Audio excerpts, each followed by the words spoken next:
Okay, we're getting really close, you guys. We're on chapter 27. Mike TV is sent by television. Oh dear. Okay. Mike TV was even more excited than Grandpa Joe at seeing a bar of chocolate being sent by television. But Mr. Wonka, he shouted, can you send other things through the air the same way? Breakfast cereal, for instance.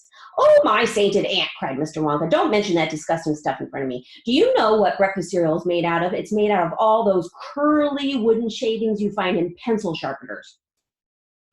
But could you send it by television if you wanted to, as you do chocolate? Asked Mike TV. Of course I could.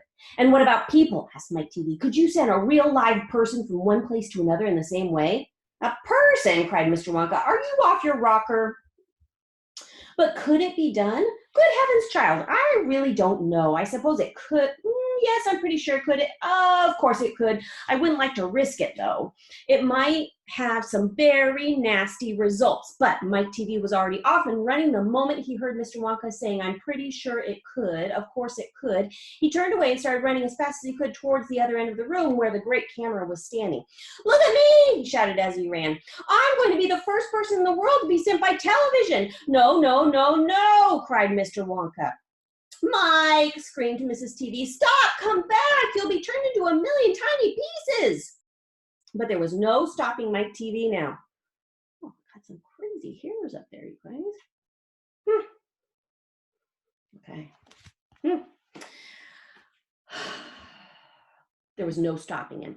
The crazy boy rushed on, and when he reached the enormous camera, he jumped straight for the switch, scattering Oompa Loompas left and right as he went. See you later, alligator, he shouted, and he pulled down the switch, and as he did so, he leaped out into the full glare of the mighty lens. There was a blinding flash, and then there was silence, and then Mrs. TV ran forward, but she stopped dead in the middle of the room, and she stood there. She stood staring at the place where her son had been, and her great red mouth opened wide, and she screamed, he's gone!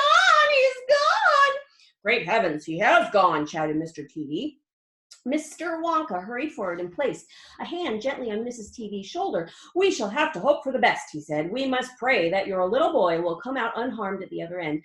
Mike, screamed Mrs. TV, clasping her head in her hands. Where are you? Here she is. She is distraught.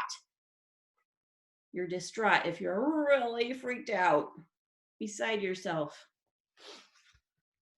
I'll tell you where he is, said Mr. TV. He's whizzing around about above our heads in a million tiny pieces. Don't talk about it, wailed Mrs. TV. We must watch the television set, said Mr. Wonka. He may come through at any moment. Mr. and Mrs. TV and Grandpa Joe and little Charlie and Mr. Wonka all gathered around the television and stared tensely at the screen. The screen was quite blank. He's taking a heck of a long time to come across, said Mr. TV, wiping his brow. Oh dear, said Mr. Wonka. I do hope that no part of him gets left behind. What on earth do you mean? Asked Mr. TV sharply. I don't wish to alarm you, said Mr. Wonka, but it does happen sometimes that only about half of the little pieces find their way back into the television set. It happened last week. I don't know why, but the result was that only half a bar of chocolate came through. Mrs. TV let out a scream of horror. Oh, you mean only half of Mike is coming back to us, she cried. Let's hope it's the top half, said Mr. TV. Hold everything, said Mr. Wonka. Watch the screen. Something is happening. The screen had suddenly begun to flicker, and then some wavy lines appeared. Mr. Wonka adjusted one of the knobs, and the wavy lines went away. And now, very slowly, the screen began to get brighter and brighter. Here he comes, yelled Mr. Wonka. Yes, that's him, all right. Is he all in one piece? Cried Mrs. TV. I'm not sure, said Mr. Wonka. It's too early to tell. Faintly at first, but becoming clearer and clearer every second, the picture of Mike TV appeared on the screen. He was standing up and waving at the audience, grinning from ear to ear. But he's a midget, said Mr. TV. He shouted. Mike, cried Mrs. TV, are you all right? Are there any bits of you missing?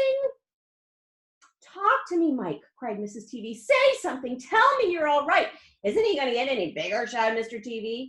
A tiny little voice, no louder than the squeaking of a mouse, came up and out of the television set. Hi, Mom, it said. Hi, Pop. Look at me. I'm the first person ever to be sent by television. Grab him, ordered Mr. Wonka. Quick. Mrs. TV shot out a hand and picked the tiny figure of Mike TV out of the screen. Hooray, cried Mr. Wonka. He's all in one piece. He's completely unharmed. You call that unharmed? Snapped Mrs. TV, peering at the little speck of a boy who was now running to and fro across the palm of her hand, waving his pistols in the air. He was certainly not much more than an inch tall. He shrunk, said Mr. TV. Of course he shrunk, said Mr. Wonka. What'd you expect? This is terrible, wailed Mrs. TV. What are we going to do? And Mr. TV said, we can't send him back to school like this. He'll get trodden on. He'll get squashed. He won't be able to do anything, cried Mrs. TV. Oh, yes, I will, squeaked the tiny voice of Mike TV. I'll be able to watch television. Never again, shouted Mr. TV. I'm throwing the television set right out the window the moment we get home. I've had enough of television.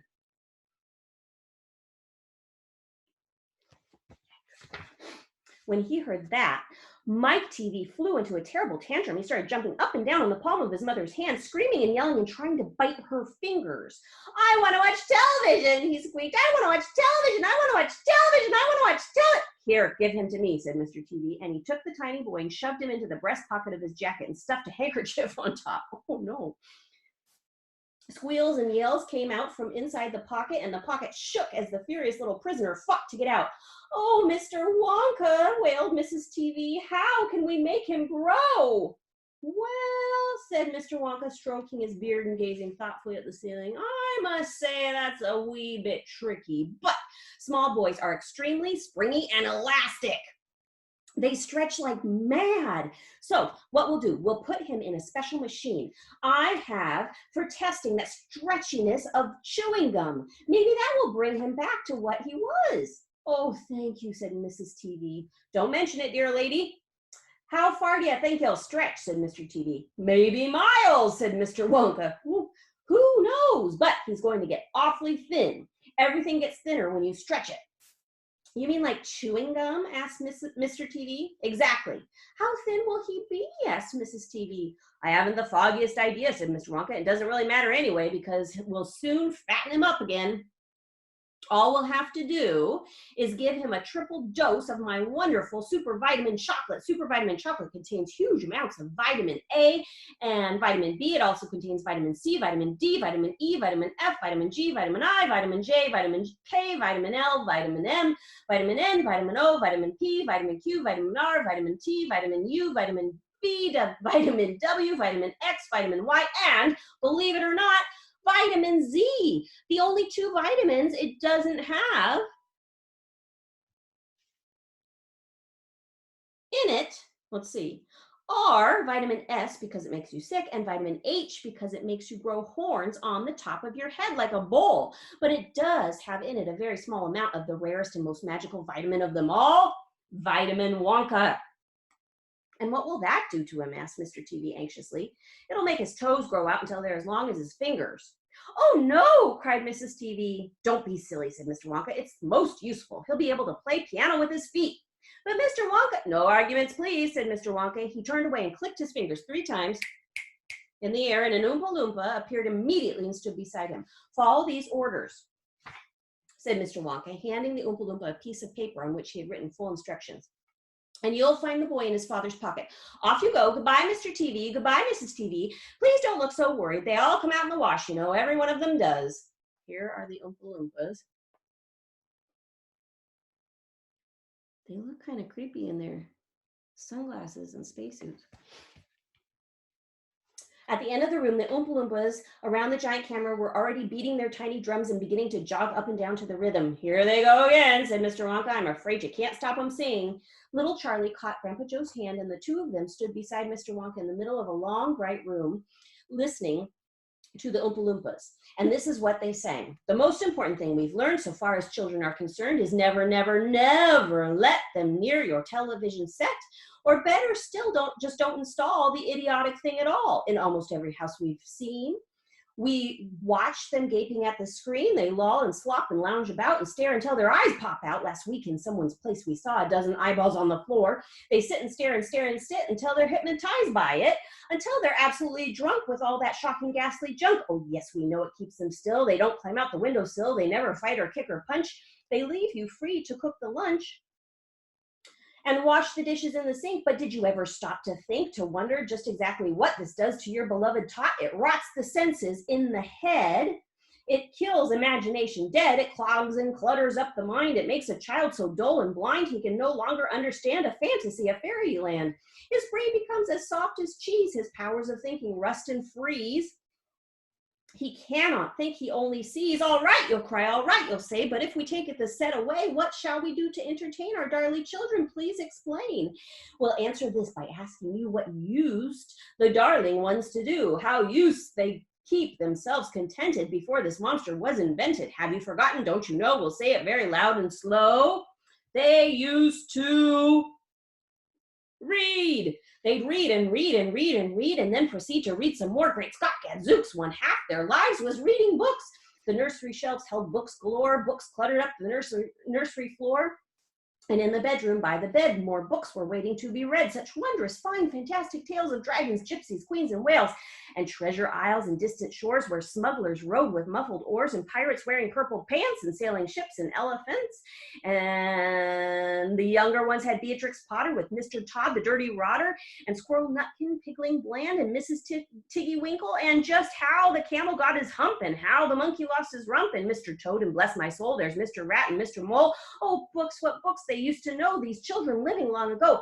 So please, oh please, we beg, we pray, go throw your television set away, and in its place you can install a lovely bookshelf on the wall.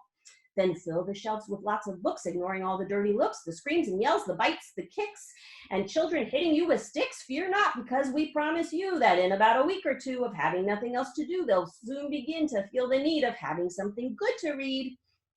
And once they start, oh boy, you can watch slowly the growing joy that fills their hearts. They'll learn, they'll grow so keen, they'll wonder what they'd ever seen in that ridiculous machine, that nauseating, foul, unclean, repulsive television screen. And later, each and every child will love you more for what you did.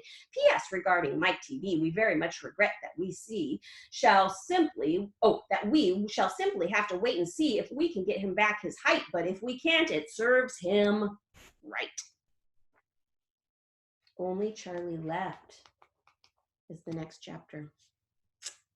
Okay.